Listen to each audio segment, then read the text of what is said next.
효과성에 대해서 얘기를 해보자면 우선 민주성, 효과성 두 가지를 질문을 하셨는데 효과성에 대해서 먼저 얘기를 해보자면 농업의 사례를 한번 들어볼게요. 농업에 오래된 이런 딜레마가 있습니다. 어떤 작물이 유망하다는 이야기가 돕니다. 그러면 보통은 농업은 정부에서 그 작물을 생산을 장려하기 위한 보조금이라든지 지원 제도를 마련해요. 그럼 농민들이 열심히 그 작물 1년 동안 키웁니다. 그래서 한 해가 지나잖아요. 그럼 그 작물이 엄청나게 많이 나와요. 그러면 시장에 수요보다 공급이 너무 많이 돼가지고 가격이 폭락하는 거죠. 그래서 농민들이 다 어려움을 겪게 되고, 그럼 정부는 또 보조금을 들여가지고 다시 이렇게 어려움을 극복할 수 있게 도와드립니다. 그 작물을 사들여 준다든지 아니면 뭐 보조금을 더 드린다든지 뭐 이런 방식으로 도와드려야 돼요. 근데 다음에 이게 또 반복돼요. 다른 작물로 옮겨가면서. 이런 문제가 왜 생기냐? 자본주의가 원래 그렇다는 거예요. 자본주의는 원래 계획을 하지 않고 시장에서 이 시장 참여자들의 개별적인 의사결정이 다 모여서 가격과 생산량이 결정이 되기 때문에 이게 작동하는 경우가 있어요. 완전 경쟁 시장에서는 작동을 합니다. 이론적으로는 완전히 모든 생산자들이 완전히 동등한 상태에서 똑같은 정보를 가지고 경쟁을 할 경우에 가격이 그래도 적절한 선에서 형성이 되고 소비자들이 적정한 가격을 내고 적정한 만큼 소비할 수 있게 된다. 생산량이 효율적으로 결정이 된다. 이게 이제 이론적으로는 가능한데 대부분의 시장은 완전 경쟁 시장이 아니거든요. 농업의 사례에서 보듯이 정부가 이렇게 촉진을 해서 만들어지는 경우도 굉장히 많이 있고요. 어떤 경우에는 큰 플레이어들이 몇 명 있어요. 이분들이 쭉 시장을 끌고 가기도 하고요. 여러 가지 다른 형태의 불안전 경쟁이 생깁니다. 그렇기 때문에 시장이 늘 불안정하게 되는 거예요. 가격이 계속해서 흔들리고 생산량이 필요 이상으로 많아졌다가 필요보다 더 적어졌다가 이런 일이 반복이 됩니다. 특히 요즘은 기술이 발달하면서 과잉 공급이 되는 경우들이 점점 더 많아지고 있죠. 그럼 이런 문제를 어떻게 해결할 것인가? 전통적으로는 이렇게 이 시장주의자들이 얘기를 했습니다.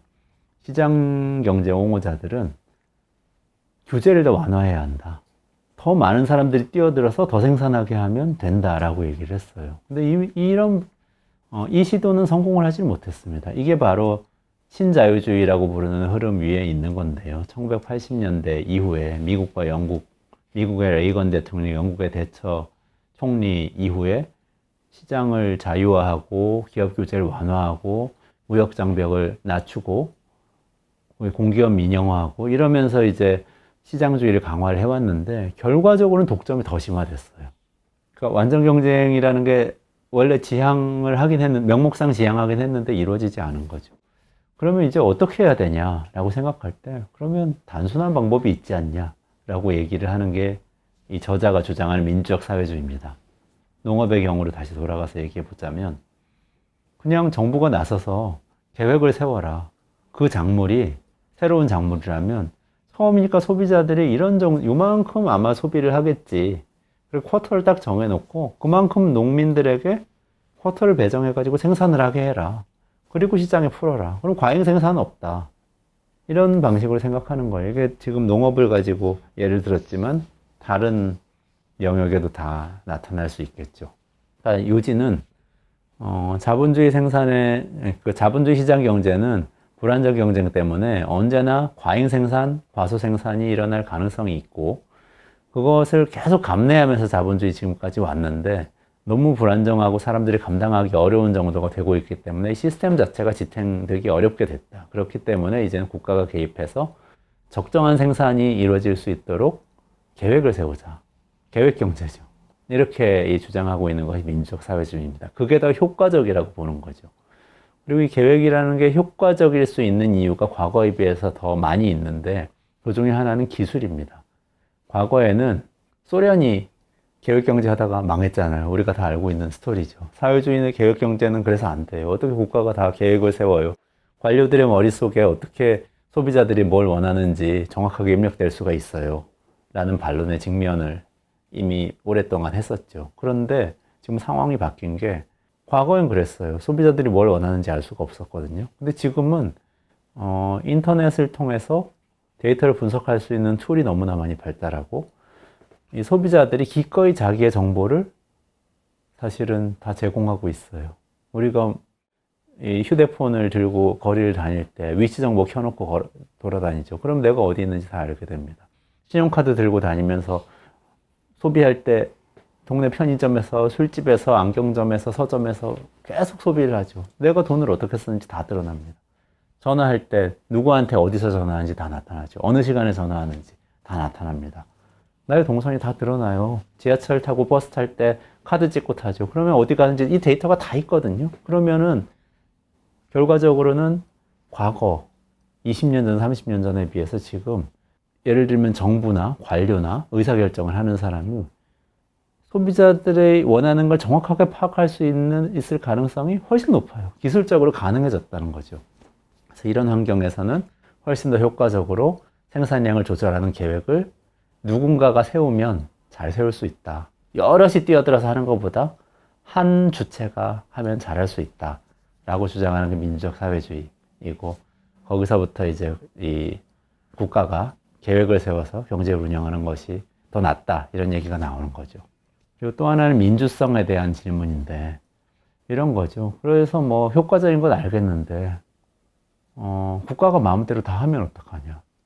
정부가 원하는 대로 공무원들 필요한 것만 다 생산하고, 뭐 민간에서 필요한 거 생산 안 하면 어떡하냐. 이런 질문일 수도 있고, 아니면 정부들이 다 특권층을 위해서 사치제만 생산하고 어려운 가난한 사람들 위한 물건 생산 안 하면 어떡하냐. 이런 질문인데요. 거기에 대한 해법을 이 책의 저자는 제시하죠. 이 저자는 뭐라고 얘기를 하냐면 기업의 사례를 들어요, 사실.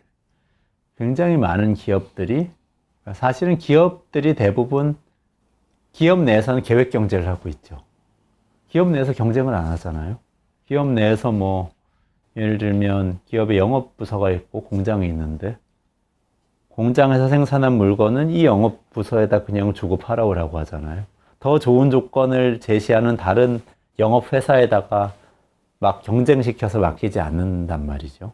근데 그런 의미에서 기업은 굉장히 강력한 계획경제 체제 아래에 있다고 할 수 있는데, 그럼에도 불구하고 사실은 굉장히 경쟁력 있는 기업들은 민주적으로 운영하고 있다는 겁니다. 참여를 통해서 노동자들의 의견을 굉장히 많이 들으면서 운영을 한다는 건데요. 몇 가지 사례를 들고 있어요. 뭐 예를 들면은 미국에서 도요타가 그 합작회사로 열었던 뉴미 공장에 대해서 저자는 얘기를 하고 있는데요. 미국의 이 자동차 공장입니다. 캘리포니아에서 뉴미라는 별명으로 지었던 공장인데, 여기서는 미국에서 자동차 산업이 다 몰락하고 있을 때 들어가서 굉장한 성공을 거뒀어요. 어떻게 성공을 거뒀냐면 노동자들이 현장에서 일하면서 의견을 내도록 했어요. 자동차를 조립할 때 이렇게 하면 더 나아지겠다. 그 의견을 받아들였습니다. 그러면서 계속해서 개선을 해 나갔습니다. 그렇게 노동자들을 참여시킴으로써 오히려 굉장한 성공을 거두는 공장이 되었다는 게 이제 이 책에 언급되고 있는 그런 사례인데요. 이렇게 이제 여러 가지 기업에서 나타나듯이 계획을 세우는 과정에서 사람들이 참여하게 할 수 있도록 할 수 있다는 게 이제 핵심입니다. 그래서 이제 사회주의인데 민주적 사회주의라는 수식어를 붙여서, 민주적이라는 수식어를 붙여서 민주적 사회주의라고 부르는 것 같아요. 그러니까 민주적 사회주의는 계획 경제를 주장하는데, 계획 경제는 중앙에서 결정해서 지시를 하달해서 뭔가를 다 생산하게 만드는 경제니까 굉장히 중앙 집중적이고, 그러면 비민주적인 거 아니냐 이런 생각을 할 수가 있어요. 근데 이 기업의 사례를 한번 보면은 이게 그렇지 않을 수도 있다는 거를 생각해 볼 수가 있는데요. 예를 들면 독일이라든지 스웨덴이라든지 이런 국가의 기업들을 보면 사실상 노동자들의 경영 참여를 적극적으로 허용함으로써 더 효과적인 경영을 하는 곳들을 발견을 할 수가 있어요. 제도적으로 독일이나 스웨덴에는 노동이사제라는 게 있고요. 기본적으로 노동자 대표가, 그리고 노동조합의 대표가 이사회에 일정 규모 이상의 기업인 경우에는 참여하게 됩니다. 참여를 해서 거기서 노동자도 기업 경영에 대해서 의견을 내요. 그러니까 현장에서 생산을 할 때 본인들이 낸 의견이기 때문에 그걸 더 잘 받아들여서 더 효과적으로 운영이 되는 그런 효과를 지금 이미 많은 기업들이 보고 있거든요. 독일 기업들 세계적으로 경쟁력 가진 곳들이 많고, 특히 제조업에서 많고요. 스웨덴도 발달된 제조업들이 많습니다. 이런 사례들을 보면 기업이야말로 사실은 굉장히 철저한 상명하달식의 계획 경제라고 볼 수가 있는데요. 사장님이 다 결정하시는 거잖아요. 노동자는 시키면 하는 거잖아요. 그럼에도 불구하고 이 사장이 결정하는 의사결정은 이사회에 노동자가 이사로 참여해서 민주적으로 의사결정을 한다는 이 모델을 보여주고 있거든요. 그걸 확대해서 국가 전체에서 정부가 의사결정을 할 때 실제로 현장에서 생산하는 분들을 구조적으로 참여를 시켜서 의사결정을 할 수 있다. 농업이라면 농민 대표가 와서, 제조업이라면 노동자 대표가 와서 이렇게 이 결정을 할 수 있다. 이게 민주적 사회주의의 주장입니다.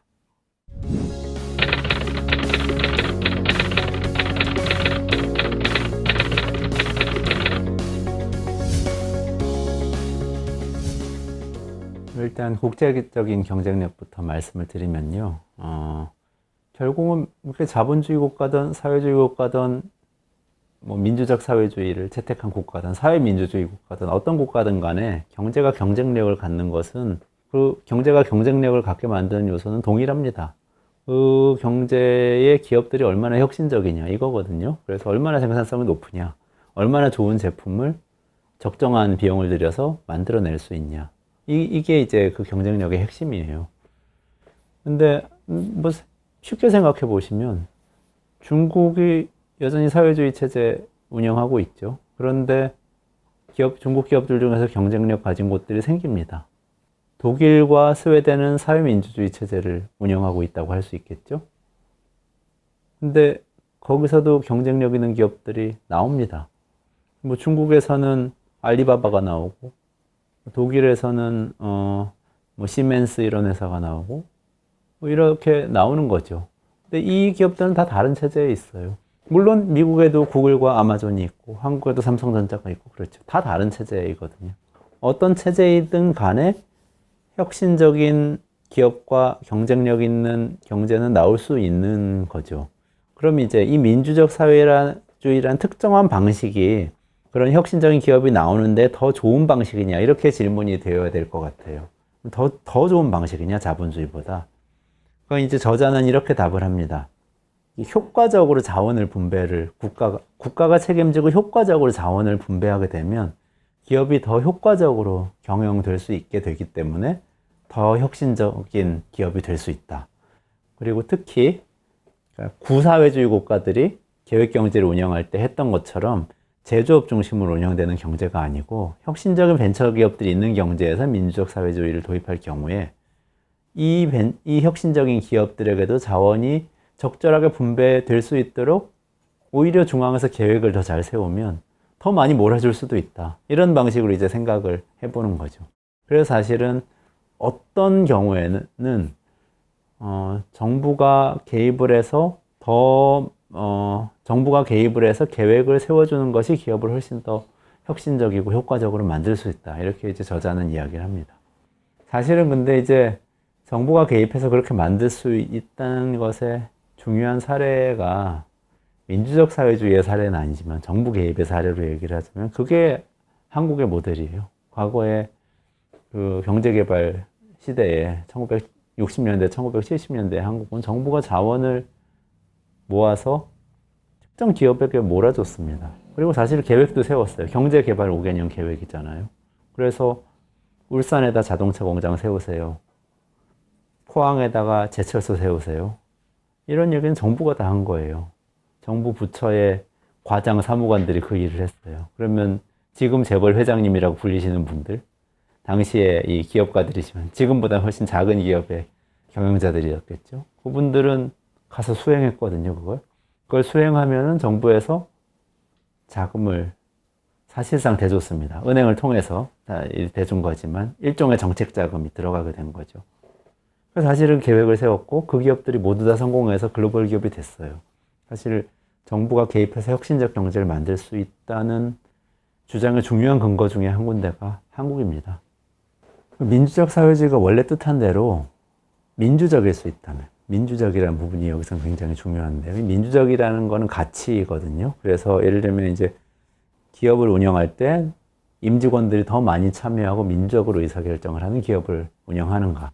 정부가 계획을 세울 때 더 많은 이해관계자들, 기업가 집단이라든지 노동조합이라든지 뭐 지역사회 주민들이라든지 뭐 환경운동단체라든지 이런 다양한 이해관계자들이 이 계획에 영향을 끼칠 수 있도록 참여 구조를 잘 만드느냐. 이게 이제 민주적 사회주의의 중요한 이 질문 중에 하나인데요. 이것들이 잘 된다면 사실은 국제적으로 경쟁력을 가질 수 있는 부분이 혁신성을 갖는 거 말고도 더 있어요. 그게 뭐냐 하면 좀 더 나은 국가가 되는 겁니다. 운명적으로 볼 때 좀 더 앞서는 국가가 되는 거예요. 더 자유롭고 더 인권이 보장되고 더 많이 참여하는 국가. 지금도 그런 곳들이 있죠. 똑같이 경제력을 갖고 있더라도 아니 또는 경제적으로는 굉장히 작은 나라라도 국제적으로 권위를 갖는 국가들이 있어요. 예를 들면 뭐 스웨덴이나 핀란드 같은 북유럽 국가들 굉장히 많이 그런 권위를 가지고 있습니다. 인권이라든지 환경이라든지 이런 부분에선 리더십 가지고 있죠. 뭐 이런 방식으로 좀 더 공동체적이고 평등한 그런 국가를 만들므로써 조금 이제 단순히 경제적이고 물질적인 것과는 다른 의미에서의 국제적인 경쟁력을 가질 수가 있죠. 그런 국가 이미지를 가지고 있으면 결과적으로는 상품이 판매된다거나 또는 문화적으로 어떤 문화상품을 수출한다거나 관광산업을 만들어낸다거나 이런 데도 결국 도움이 더 많이 되게 되죠.